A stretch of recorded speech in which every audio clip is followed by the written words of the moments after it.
أعوذ بالله من الشيطان الرجيم. بسم الله الرحمن الرحيم. ربنا زدنا علما وارزقنا فهما. ربنا اشرح لنا صدورنا ويسر لنا أمورنا واحلل عقدة من ألسنتنا يفقه قولنا. اللهم علمنا ما ينفعنا وانفعنا بما علمتنا وزدنا علما والحمد لله رب العالمين. Assalamualaikum warahmatullahi wabarakatuh. Alhamdulillahil wahid al-azizil majid al-mutafarrid bit-tauhid wal-mutamajjid bit-tamjid alladhi la tablughuhu sifatul abid al-mubdi'u wal-mu'id al-fa'alu lima yurid. Asyhadu an la ilaha illallah wahdahu la syarika lah wa asyhadu anna Muhammadan abduhu wa rasuluh. Allahumma salli wa sallim wa barik ala sayyidina Muhammad wa ala alihi wa ashabihi ajma'in, amma ba'd. Puji dan syukur kita ucapkan kepada Allah Subhanahu wa taala. Pada malam ini Allah memberikan kepada kita kesempatan dan keinginan untuk terus membenahi diri dan meningkatkan kapasitas ilmu agama yang menjadi tolak ukur baik tidaknya kita di hadapan Allah Subhanahu wa taala. Rasulullah sallallahu alaihi wasallam bersabda yang disampaikan oleh sahabat Muawiyah bin Abi Sufyan. Nabi mengatakan, "Man yuridillahu bihi khairan yufaqihu fiddin."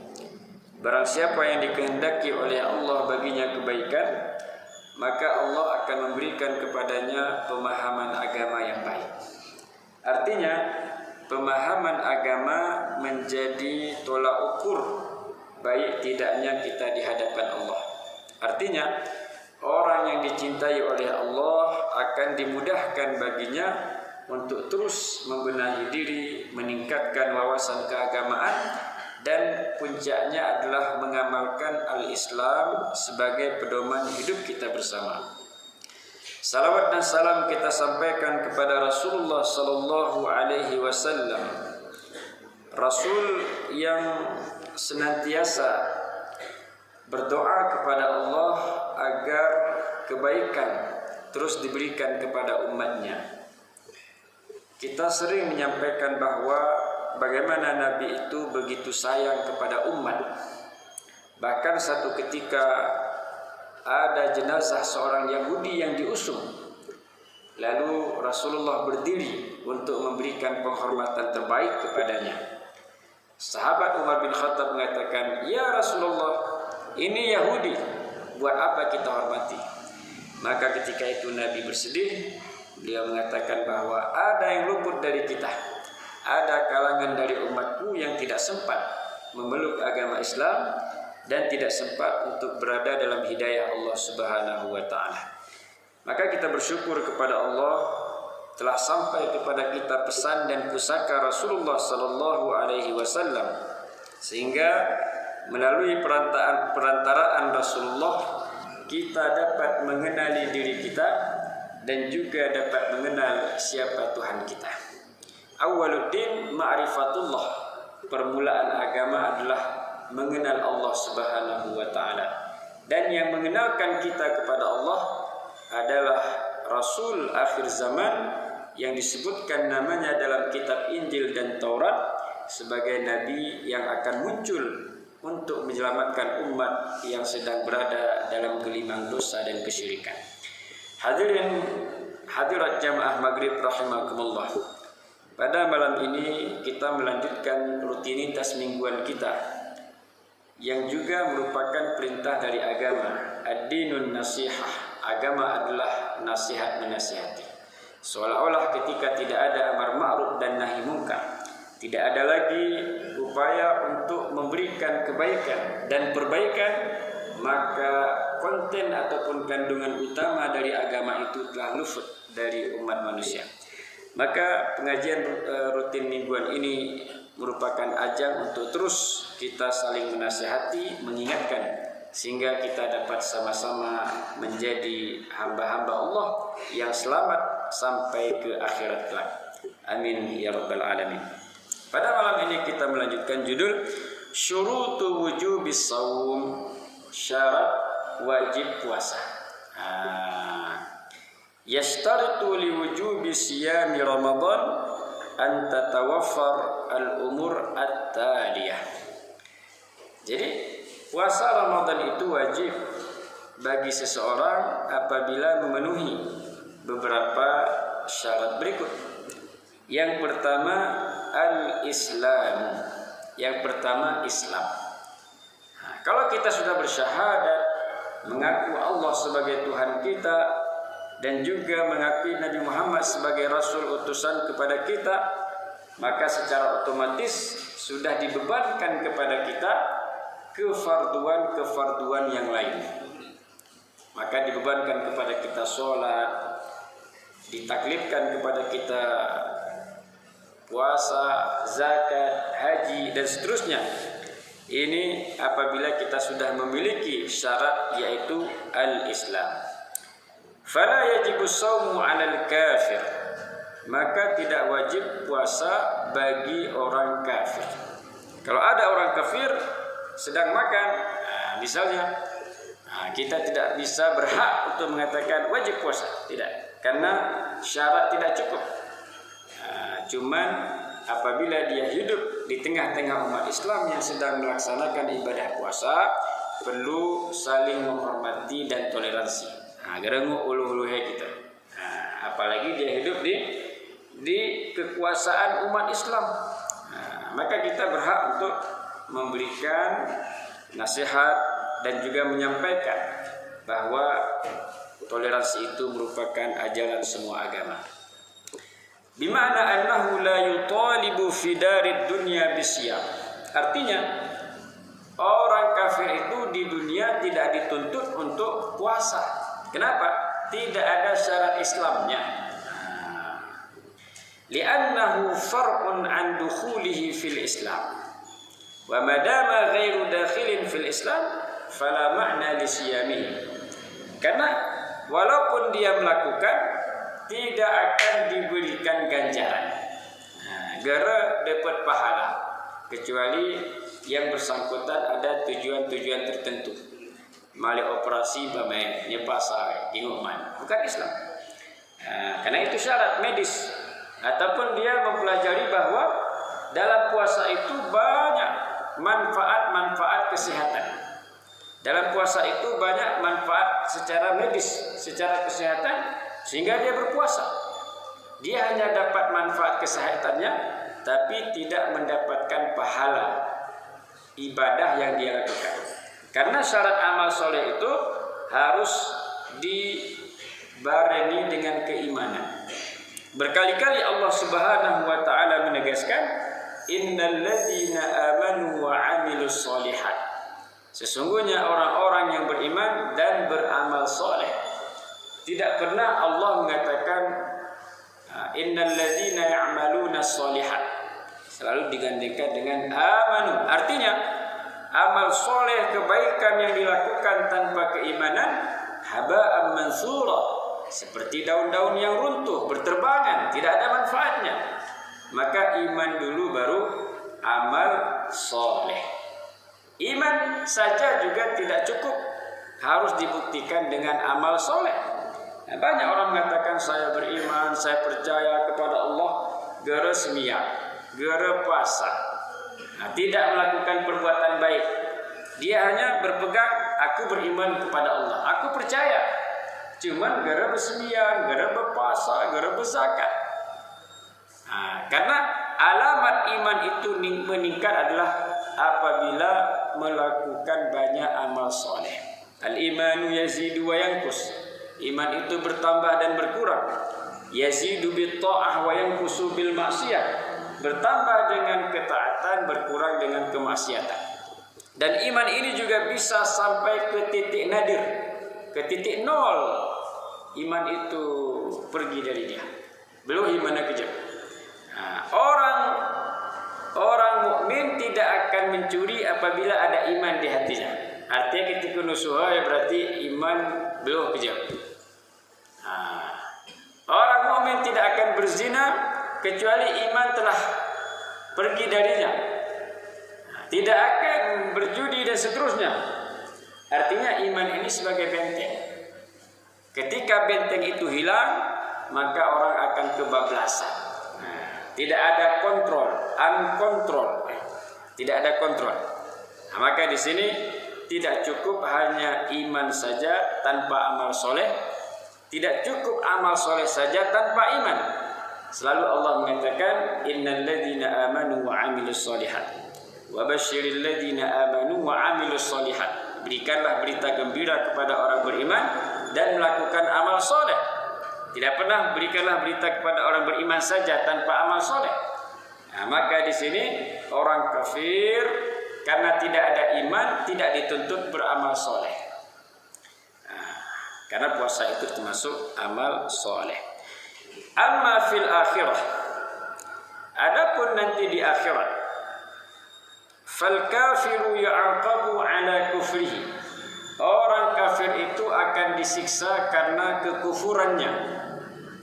Wa ala tarkihi li furu'il Islam. Dia akan disiksa karena tidak puasa. Dia akan disiksa karena tidak sholat. Dia akan disiksa karena ini dan seterusnya. Semua amal soleh itu akan dipertanyakan. Cuman ujungnya karena gara Islam. Karena gara Islam. Mana buktinya? Dalam surah Al-Muddathir. Ketika orang beriman bertanya kepada orang-orang kafir yang disiksa, Ma salakakum fi saqar?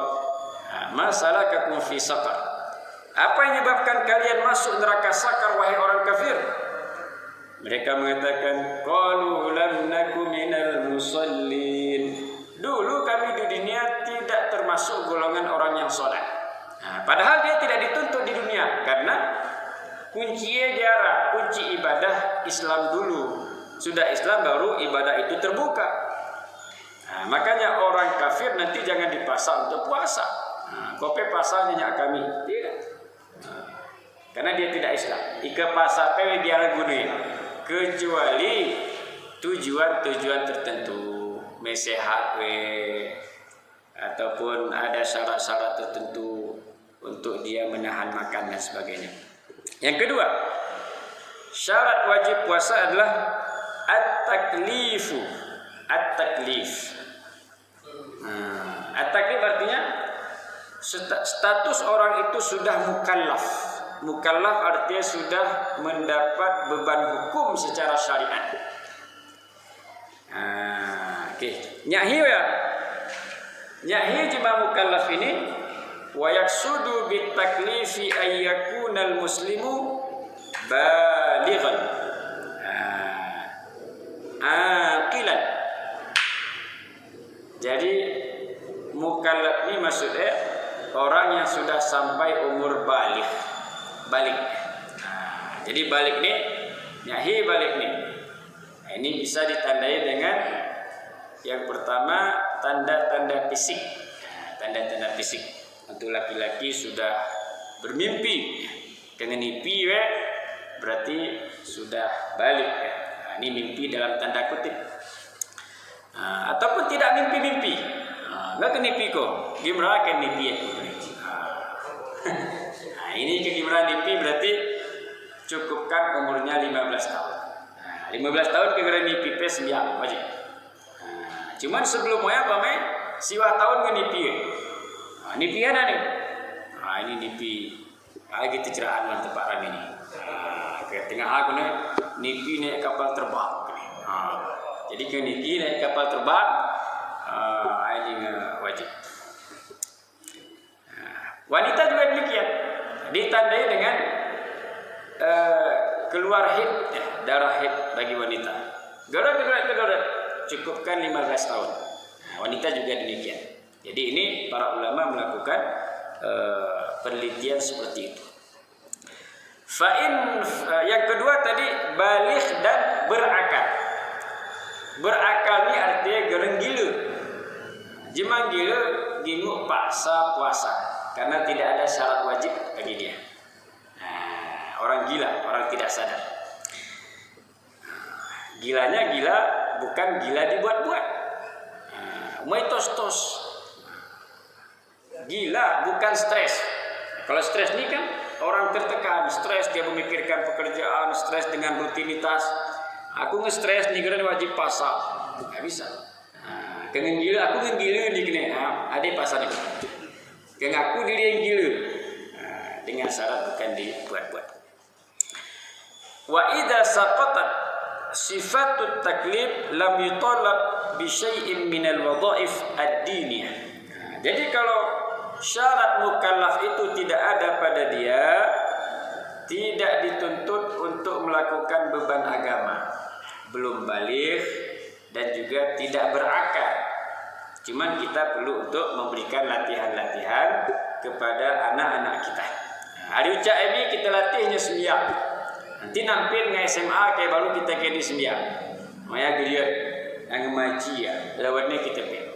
Mana ucap ini kita biasakan di bawah sholat, kemudian ditunjukkan suasana, diajarkan ini sejak kecil.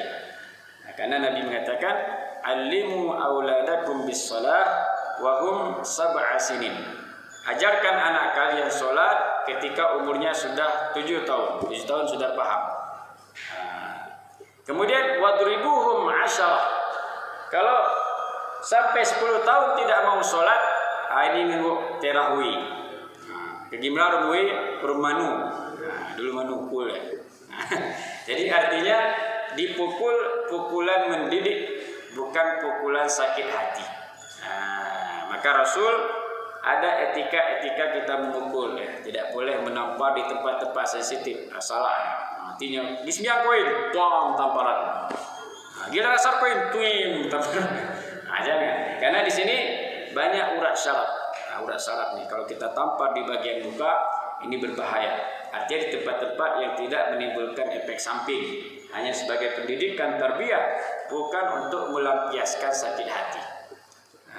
Hari ini kan banyak orang tua Kenya anak sembiang, bagi sembiang. Sembiangin kamu kana bagi sembiang. Lagi aku lagi sembiang. Kamu kana ke masjidnya. Kami ini netok-netok atu loh meja ni gini. Jadi ini sebenarnya pendidikan itu paling berkesan adalah pendidikan dengan memberikan contoh.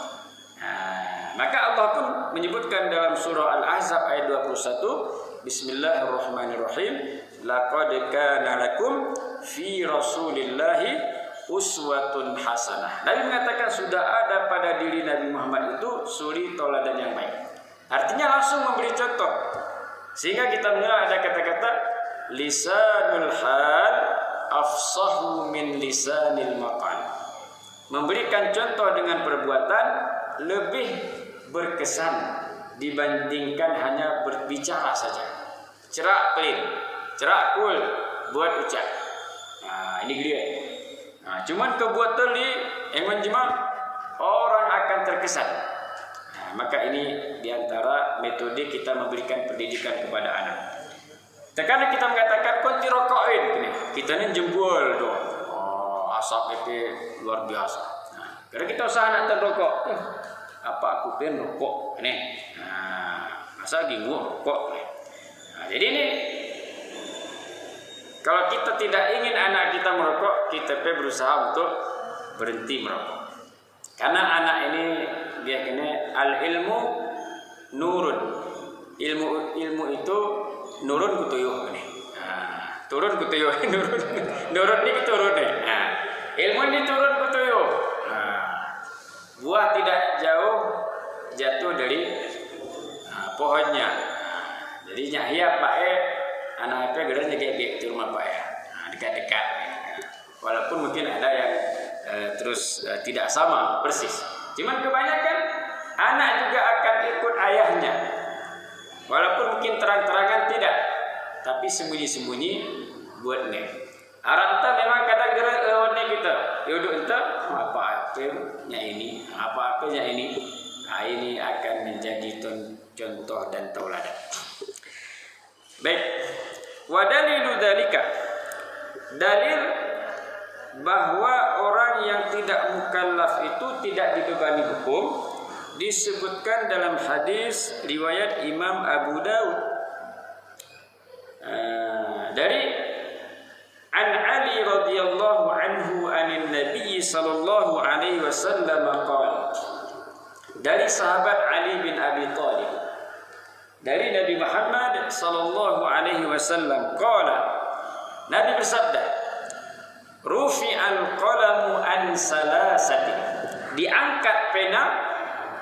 Rufi'al qalam, qalam itu pena, bukan kalam. Kalam itu kata-kata. Dibeda itu qalam dengan kalam. Ini kadang kita sering tertukar di bacaan doa Samadiyah misalnya. Astaghfirullahal azim min kulli dhanbin azim min sama'i wa kalami. Kalam, ucapan, jangan kolam. Kolam itu artinya pulpen. Astaghfirullahal azim min kulli dhanbin azim min sama'i wa basari wa kalami wa fuadi mawa'fu anni. Itu banyak tertukar ya. Jadi aku minta ampun kepada Allah agar memaafkan sama'i, pendengaranku, kalami, ucapanku, basari, mata, dosa mata, kalami, dosa kata-kata, percakapan, wa fuadi, dosa hati, dosa batin, ria, sombong, takabur, sum'ah. Itu. Jadi kadang kita sering min sama'i wa basari wa qalami. Qalami berarti pulpenku. Ya Tuhanku, ampunkan pulpenku. Salah teken sudah keren. Ya. Cuman kayak salah teken enggak usah. Ampunkan pulpen dong. Mau gitu. Kita itu pulpennya. Ini kalami, ini banyak. Kolami, pulpenku. Tapi ini neken kita salah teken dor. Ini. Jadi rufi al-qalamu an salasatin, diangkat pena, pulpen untuk mencatat baik dan buruk dari 3 golongan. Jadi si 3 golongan ini gerai tulis kebaikannya, juga tidak ditulis keburukannya. Artinya tidak diwajibkan, tidak dibebankan perintah agama kepada dia. 3 golongan. Yang pertama, anin naimi, orang yang tidur. Ke tengah demi kita wajib wajib semia. Ke tengah demi. Cuma keluar wajib. Jadi tengah demi kita nengkor, gimana? Allahu Akbar, Allahu Akbar. Nengkor ya. Sawahnya jam 8:30. Nggak 9 subuh. Nyuwur ya. Agar dosa. Taruh wajib. Berarti qadha. Salatnya diqadha. Karena Nabi mengatakan, "Man nama an salatin aw nasiyaha falyusalliha idza dzakaraha." Barang siapa yang tertidur ataupun lupa sehingga dia tidak salat, hendaklah dia salat ketika dia terbangun. Ketika terbangun sudah wajib. Dulu ketika kami di pondok pesantren, terkadang sering terlambat bangun. Ustaz-ustaz datang periksa, pamong, ketok pintu. Lalu tiba-tiba demi nengkor jemaah. Mau ustaznya air saya mer, sirup nih. Sirup bangun. Ustaz, kami ke tengah demi. Lah wajib sembiang. Angka saya mer ini keluar nih. Jadi terkadang santri juga punya banyak akal, lihat kali. Cuman ustaz nanti kira kurang akal.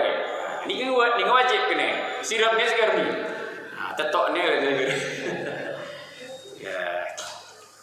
Jadi orang tidur tidak wajib sholat, tidak wajib sholat, tidak wajib zakat dan seterusnya. Mehne si wajib-wajib diwajib, cuman tarwat wajib. Kena ata ti wajib demi nya sawah kiamat. Ya, aku gereme sembiak. Katiki dosa demi nya sawah. Sawah mati. Agar wajib. Karena sedang tidur. Wa anis sabiyyi hatta yahtalima. Dan yang tidak dicatat amalnya, tidak dituntut melakukan kewajiban adalah anak-anak sehingga dia balik, sehingga dia bermimpi. Bahasa di sini sehingga dia bermimpi, sehingga dibalik, ngebalik baru ada kefarduan. Wa anil majnuni hatta yaqila. Dan orang gila sehingga dia waras kembali. Jadi karai kita situluni dari semia. Demi do. Uca do. Macak badene. Cak badene macam tu. Cak do. Ataupun gila. Jadi karai kita situluni waya dari semia. Aku jaminnya gidosa. Cuman li cuma semia. Situluni garawe. Engon demi burol ken matai. Goro demi weng. Bungaran ke kanak ngagumis. Jang udah dia penaru. Bungaran gilu manra. Cuma sembiang lagi berarti dosa. Karena tidak ada yang tiga ini. Cuman kekena selamat si tuliri turahai kita. Kekena gara sembiang, gara puasa, gara zakat. Si tuluni turahai kita nih. Baik, itu yang kedua, syarat wajib puasa yang kedua. Pertama Islam, yang kedua mukallaf, komponennya tadi berakal dan balik. Yang ketiga, al-khuluwu anil a'dar al-mani'ah minas shaum awil mubihah lil fitri. Yang ketiga syarat wajib puasa adalah tidak ada uzur-uzur yang menyebabkan tidak boleh dia berpuasa. Tidak ada uzur. Bahasa singkat, dia ada uzur. Seperti apa uzur yang dimaksud? Pertama, ada uzur yang tidak menyebabkan tidak boleh puasa. Ada uzur yang membolehkan kita berbuka, ngugi pasar. Ada uzur yang memang sama sekali nggak boleh puasa kalau ada uzur itu di kita. Ada uzur karena sesuatu hal kita pergi pasar. Yang pertama uzur yang menyebabkan kita tidak boleh puasa. Pertama, at-talabbusu bil haidhi, wanita yang mengalami haid datang bulan. Ini khusus untuk ibu-ibu, jangan bapak-bapak. Kami berhalangan. Pian lu kena. Jadi halangan ini khusus untuk ibu-ibu. Awin nifasi ataupun nifas. Nifas ini setelah melahirkan. Ketika melahirkan itu namanya darah wiladah. Setelah melahirkan namanya nifas. Ini kita perlu tahu ya. Yang sudah berkeluarga perlu tahu. Cekeng guna pakai rumah niku kita. Ini darahana ni penuhin gitu nih. Kau ya kaku kuniko nih. Jadi artinya kita turah kita betul haid bagaimana, nifas bagaimana, wiladah bagaimana. Jadi nifas itu setelah melahirkan. Ika wiladah sebelum dia masih wajib itu, masih wajib sholat. Wiladahnya. Ika darah wiladah masih wajib sholat. Yang dimaksud darah wiladah adalah artinya sebelum anak itu lahir terkadang ada cairan-cairan yang keluar. Ika ini masih wajib sholat. Seandainya memang tidak memungkinkan sholat, wajib diqadha. Cuman darah wiladah ini darah yang keluar bersama, maaf cakap bersama anak bayi. yang lahir itu. Dan anak itu bukan najis. Banyak orang yang tidak mau mengazankan anak yang belum dimandikan. Kenapa? Dia mengatakan ini najis nih. Tidak. Anak itu bukan najis. Anak itu mutanajis ya. Anak yang berlumur darah berarti namanya mutanajis, bukan najis. Jadi kalau kita mau mengazankan boleh, walaupun belum dimandikan. Nah, karena disebutkan dalam riwayat man wulida lahul maulud fa'udhina fi udhunihi al-yumna wa uqima fi udhunihi al-yusra la tusibuhu ummus sibyan. Barang siapa yang mendapatkan anugerah berupa seorang anak, lalu dia azankan di telinga kanan dan diiqamahkan di telinga kiri, la tadurruhu ummus sibyan, maka anak itu tidak akan diganggu oleh jin namanya ummus sibyan. Cuman kita hari ini kan sering ketika anak menangis, banyak kontak warninya, kontaknya ini. Tanya kontaknya maksudnya. Kontak anda tuh ya. Anak itu bisa diganggu namanya ummus sibyan. Ummus sibyan. Makanya ketika kita melihat anak-anak ataupun hadir di majlis akikah, bisa juga akikah ataupun majlis ketika memberikan nama untuk anak, kadang kita ngon anak-anak kecil ya, ataupun kita mengunjungi rumah yang ada anak kecilnya, doakan anak itu. Wa'iduka kalau lawan ikrawan. Wa'iduka bi kalimatillahi tammah min kulli syaitanin wa hammah wa min kulli ainin lammah. Itu doanya. Ikrawan kabanan wa'iduki bi kalimatillahi tammah min kulli syaitanin wa hammah wa min kulli ainin lammah. Aku berlindung untukmu dengan kalimat Allah yang sempurna dari syaitan. Itu tadi namanya ummus sibyan. Jin yang sering mengganggu anak-anak namanya ummus sibyan. Jadi kalau kontak anda tuh nih saya belum dapat dalilnya. Kontak anda tuh ya. Bacanya kemenyan kenda tuh ya. Ketiti pekaru-karu. Yang ada dasarnya diganggu oleh syaitan namanya ummus sibyan. Maka didoakan anak itu. Doakan. Aku berlindung kepada Allah untukmu dengan kalimat Allah yang sempurna dari gangguan syaitan, dari gangguan hammah. Hammah ini binatang-binatang kecil. Takut masuk ke telinganya, masuk ke organ vital dan sebagainya. Namanya hammah. Wa min kulli ainin lammah. Dan berlindung kepadamu ya Allah untuk anak ini dari namanya penyakit ain. Ain artinya mata. Ke bahasa kita ini cuman tubuh. Orang yang dengki kianat. Dengki kianat. Ke tengah jemaah baca jemaah tua terjaman baca doa jin. Hei burung buri, burung melata, burung tujuh di atas bumi, burung tujuh di bawah bumi. Aku tahu asal usul mulu mujadi. Di bak darah rung gemurung berbaktik taik ulangit, hubu jintra. Digaki na rantai beso, dijaro rantai tembaga. Humu palit musingkit musing tua. Berkat doa penejar guruku yang sah. Berkat kalimah la ilaha illallah. Dulu. Doa jin gini. Mupalit musingkit musingklah. Sementara yang diajarkan Nabi tadi, wa'iduka bi kalimatillahi tammah min kulli syaitanin wa hammah wa min kulli ainin lammah, mata yang khianat.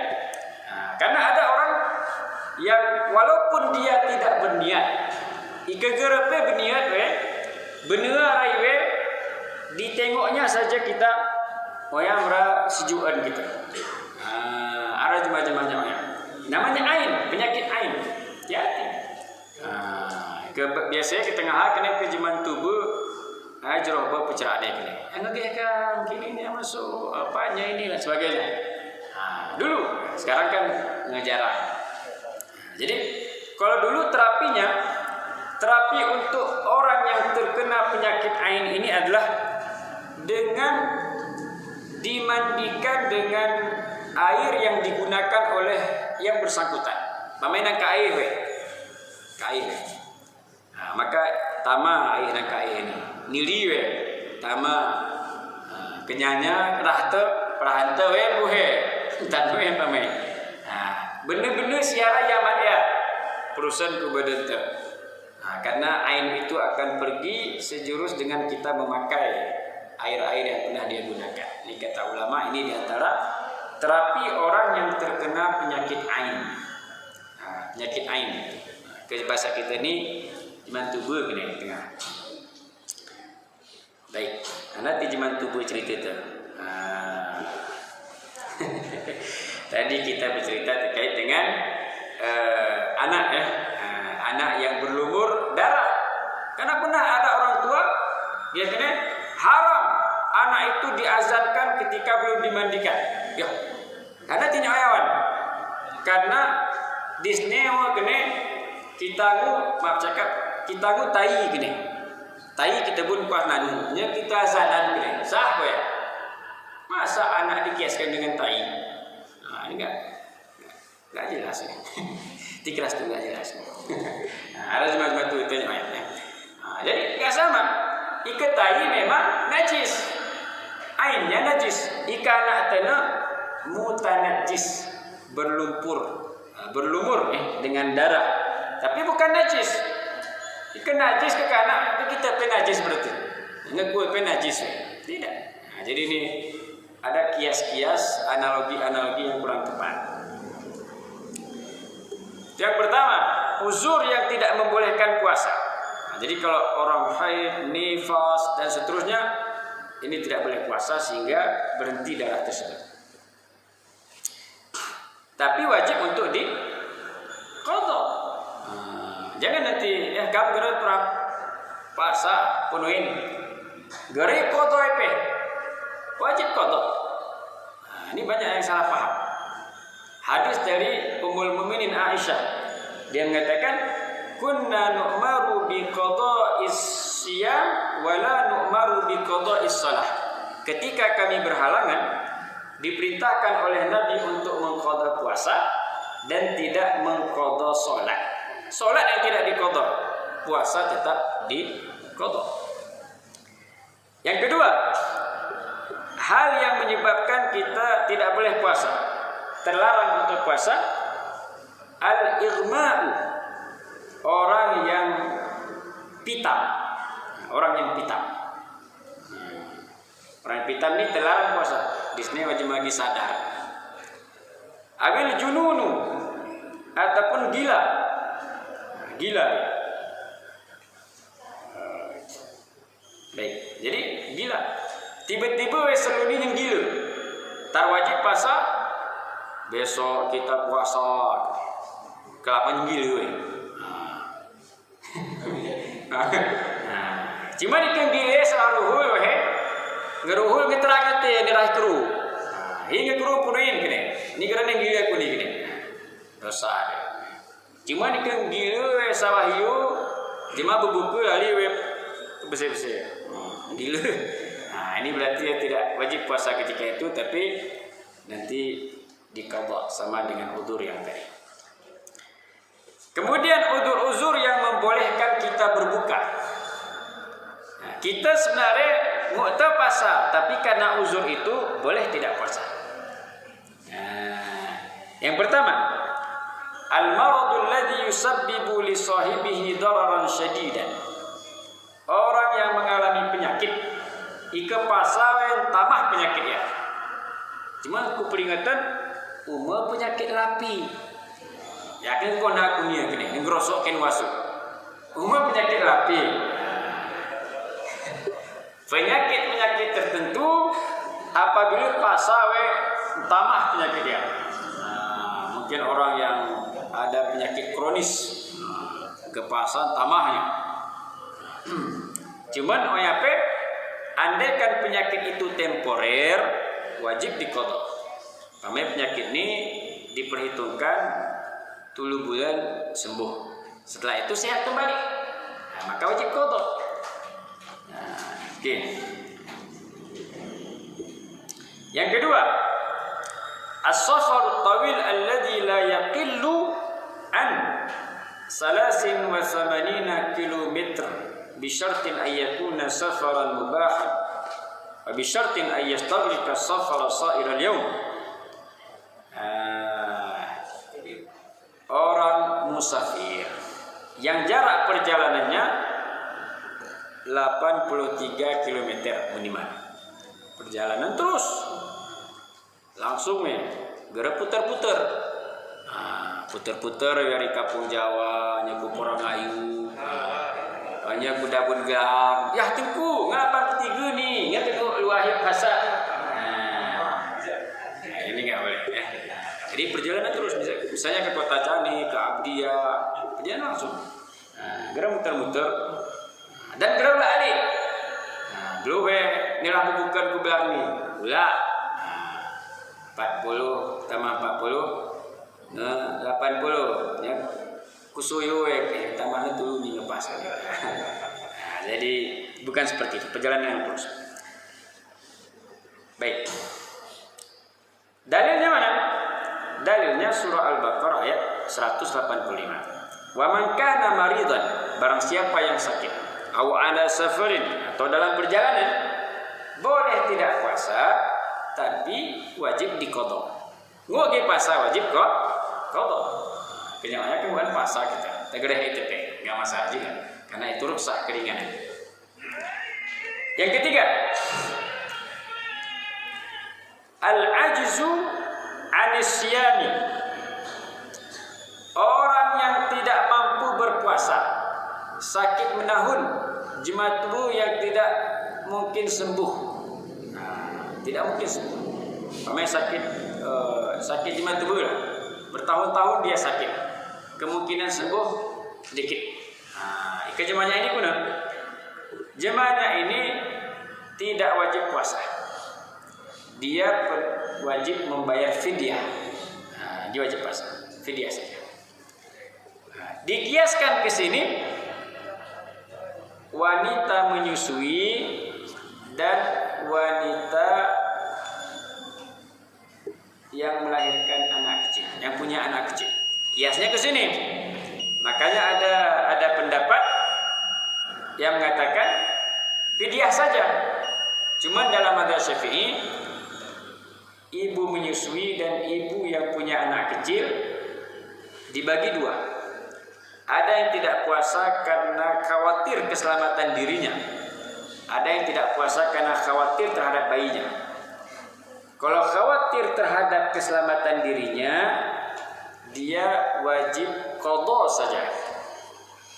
Jika khawatir terhadap anaknya sehingga tidak puasa, dua kewajibannya, wajib qadha dan wajib fidyah dalam mazhab Syafi'i. Cuman di mazhab Hanafi mengatakan bahwa fidyah saja. Di mazhab Syafi'i agak ketat masalah ini. Saya rasa cukup untuk pembahasan. Kalau ada pertanyaan kami silakan. Anu lagi,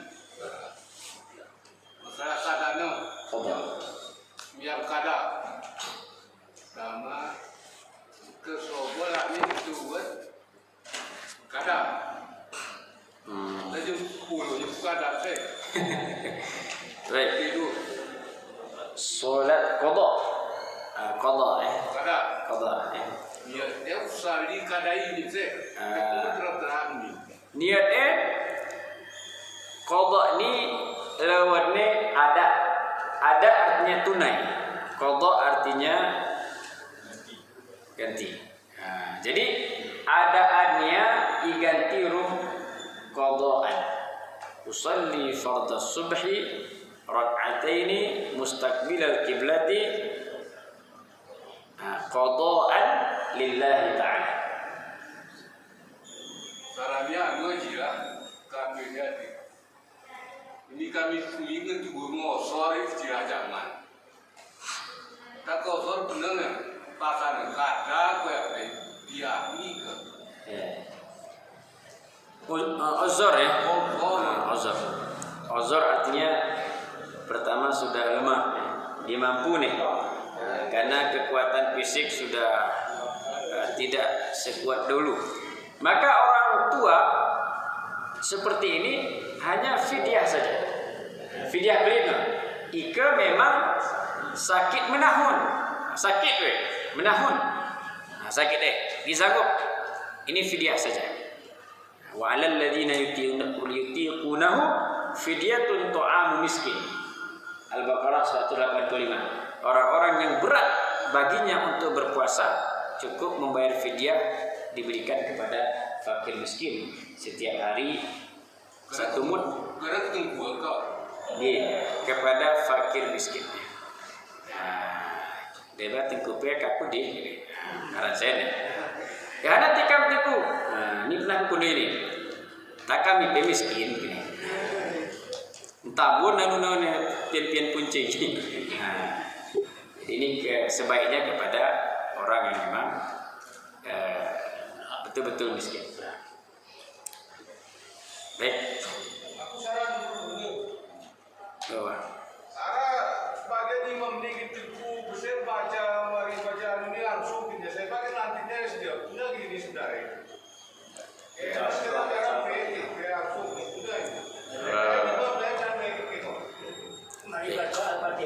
Oh ya.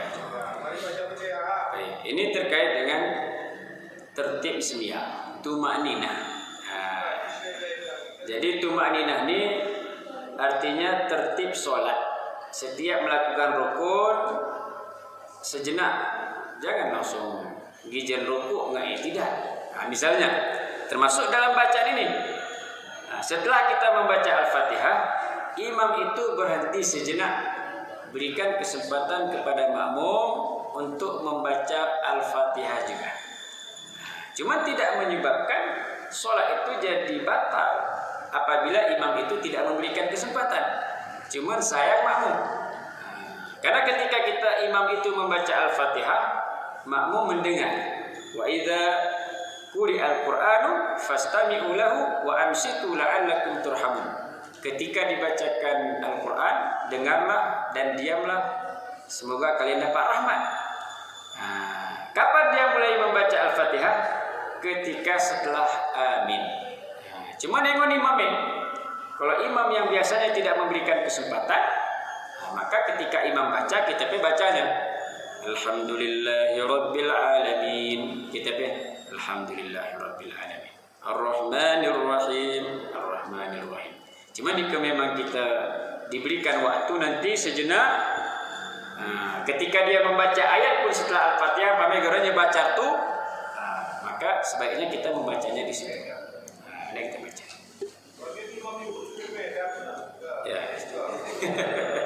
Ya, beda-beda ya. Menginspir Medan ini bapak kurang.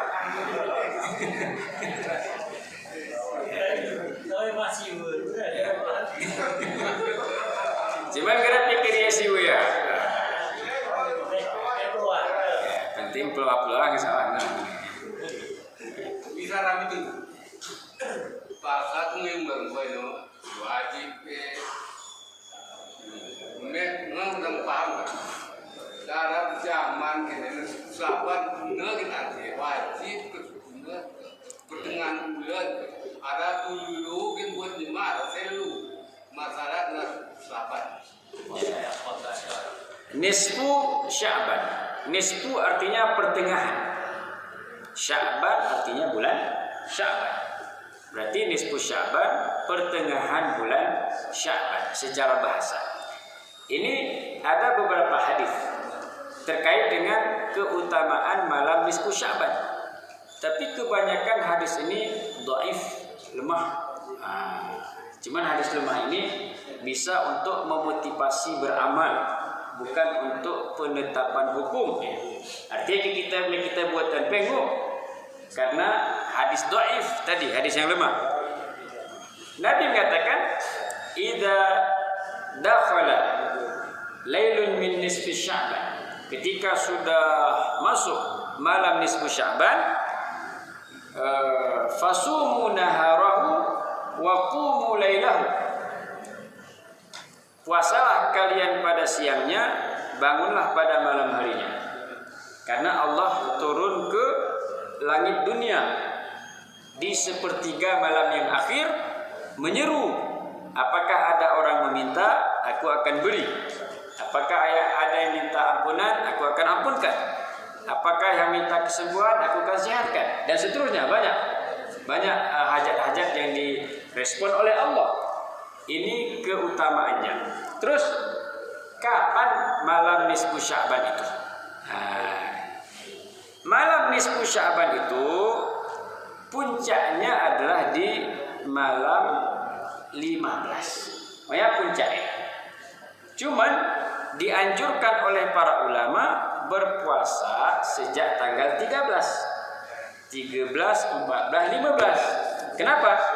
Agar mendapatkan fadilah keutamaan selain Sya'ban, juga dapat fadilah puasa namanya Ayyamul Bid, hari-hari putih. Nah, ini di mana dasarnya? Dasarnya geh kene sahabat Abu Hurairah, ausani khalili bi salasin. Aku diwasiatkan oleh Nabi untuk beramal 3 amalan titani dari Nabi. Yang pertama, salatul duha walau rak'ataini. Salat duha walaupun 2 rakaat. Yang kedua, siyamu salasati ayyam min kulli syahrin. Puasa 3 hari setiap bulan, yaitu 13, 14, 15. Artinya kalau kita buat 13, 14, 15, Sya'bannya dapat, puasa Ayyamul Bid'nya dapat. Yang ketiga, kata sahabat Abu Hurairah, kini Nabi aku wa an utira qabla an arkud, witir sebelum Nabi. Salat 2 rakaat, puasa 3 hari setiap bulan, yaitu 13, 14, 15. Kemudian yang ketiga, witir sebelum Nabi. Cuman masalah witir ini tergantung keadaan. Kalau biasa bangun sebelum subuh, sebaiknya witir itu penutup sholat malam. Tapi kalau bisa terbahan bedentanya tunggul, ya kayu, goreng dia berbuat, lebih baik witirnya sebelum tidur.